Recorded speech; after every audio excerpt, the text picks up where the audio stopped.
ఈ ఎన్నికలైతే జనసేనకి పెద్ద పరీక్షలా కనబడుతున్నాయి. ఎందుకంటే కాపు ఓట్లు మొత్తం జనసేనకు పడతాయా లేదనేది అయితే చాలా ఉత్కంఠగా చూస్తూ ఉన్నారు. ఎందుకంటే ఒక పక్కన టీడీపీ కూడా జనసేనతో పొత్తు పెట్టుకోవడానికి కారణం అదే.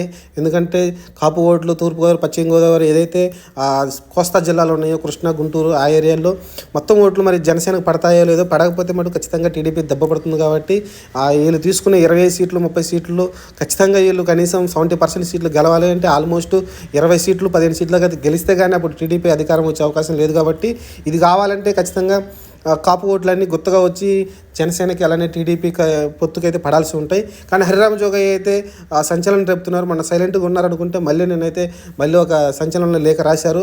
ఆయన సారీ అని కూడా లాస్ట్లో ముగింపులో నన్ను క్షమించండి, మీరు క్లారిటీ లేకుండా ముందుకు వెళ్తున్నారు, ఇప్పుడు కాకపోతే ఎప్పుడు మీరు కాలేరు భవిష్యత్తులో అనేది చాలా గట్టిగా అయితే ఆయన అయితే అడగటం చూసాం. ఆయన క్షమించమని కూడా అడగటం చూసాం. మనమైతే దీన్ని బట్టి అర్థమైంది